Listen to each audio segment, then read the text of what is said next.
Hi everyone, it's Carol from Discover Interior Design, and I'm so glad you're here. In this video, we're going to be talking about the important element of function in design. And so thinking about the purpose of things and making sure that everything in a good design works. So in this video, we're going to be talking about 3 different aspects of function that we can think about to create a wonderful design in our home. So let's get started. One thing that I always think about design is that design has 2 main things. It's always providing beauty, but also function. You know, we can think about fashion design. You know, we want to see beautiful fashion, but also it has to function. We need to have clothing that we can wear. Or think about industrial design, where, you know, designers design, say, maybe a coffee maker. Well, you know, it would need to look great, but also needs to function. It needs to be able to make a cup of coffee. So there's always this blend of both beauty and function to create a good design. So it's an important thing to think about and a fun thing to think about, I think, in many ways, because that's part of what, you know, is fun about design, is making sure that things work well and function well in a room.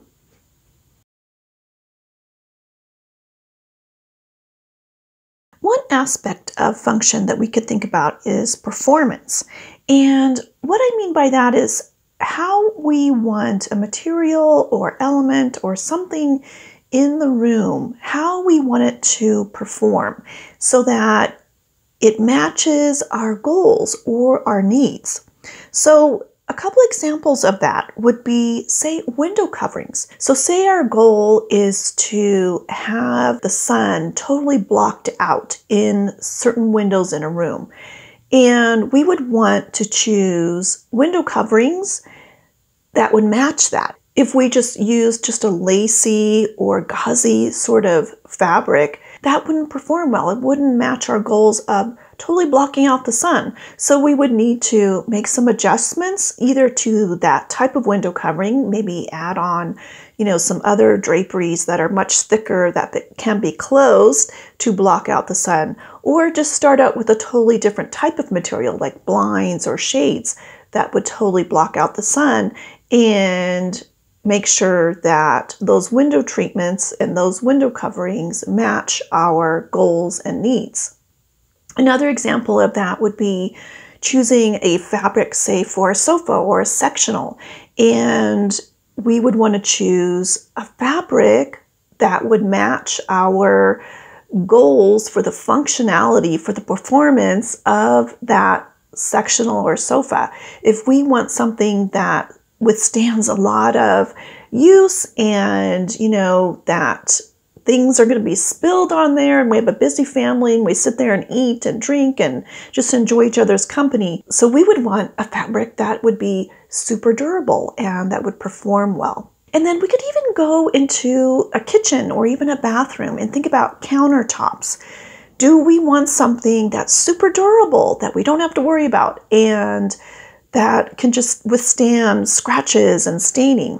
You know, maybe we would choose a material that would match that would perform well, that would withstand scratches and heat and staining. Or maybe that would mean making adjustments to the material that we want to use. We really want to use a marble or granite, for example.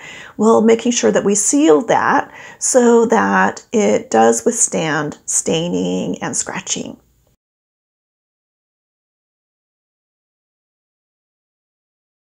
And then another aspect of function we could refer to as dimensions. So the sizes of things, and having the size of something match the task at hand. And sometimes when we're talking about sizes of things, lots of times that means relationships between different elements. So for example, that could be a coffee table. So we would want ideally a coffee table that makes sense with the size of a sectional or a sofa. We would want that coffee table to be a size that ideally works with that sofa or sectional.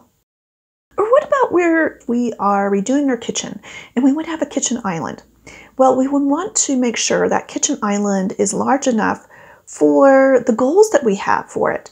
Do we want to have, an area for prepping food or cooking food or a sink on that counter? And do we want to have room for people to sit on the other side or around the sides to enjoy a meal? And how many chairs do we want to have around that kitchen counter?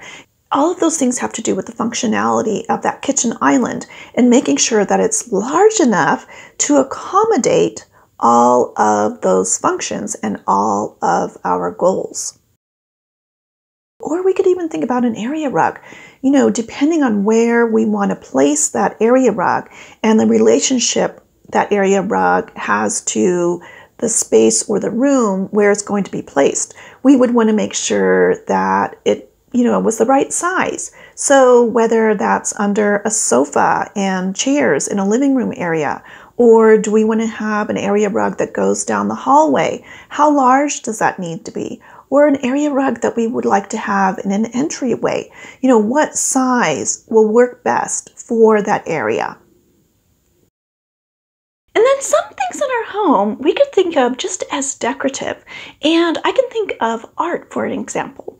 And that doesn't have a function other than to add beauty to a room or to make us think and reflect. But it's our job on our end to make sure that it functions well and that it's displayed well. Like, we want to make sure that we hang that painting at eye level so we can see the entire painting and enjoy that piece of art. So even if something is kind of just decorative, it's our job to make sure that it's functioning well and so that we can enjoy it and that it is an important part of the design of a room. And then another aspect of function is selecting the right type of element that matches the task at hand. So for instance, we have a home office and we have a desk and we want to have a chair that sits in front of the desk. And so, we know that we need to select a chair, but it's making sure to select the right type of chair to match the task at hand. We would want to select a chair that's comfortable and that's at the right height and that's ergonomic and makes sense with that desk so that we're comfortable sitting there at the desk. When we choose a chair that doesn't really work with our goals of sitting at a desk and working at the desk, it's going to be uncomfortable and it's not going to work, and we're eventually going to have to do something about that. And sometimes that means adjusting things. If we really love this cute little chair and we'd love to have it at the desk to use as a desk chair, maybe that means adding some cushions to it to make it more comfortable or to increase the height where we're sitting. Or if we want to have a reading lamp, okay, so we know we want to choose a lamp, but we need to choose the right type of lamp. Ideally a reading lamp is a very directed light where, the light coming out of that lamp is very directed onto the materials that we would like to be reading. And yes, we can use other types of lamps, a lamp that has light coming out of the bottom and out at the top, and maybe there's a glow around the entire lamp and providing some overall lighting. And that can work sometimes, but ideally, if we really want to have a nice lamp on a desk or on a nightstand or even on like a little side table, we want to make sure that a lot of that light is directed on the materials that we would like to read. So I'd love to find out from you how you thought about function when you selected materials or furniture or anything else in a room or in your home to make sure it worked really well. So share your design ideas and suggestions in the comments. Thanks so much for watching, and I look forward to seeing you next time. Take care.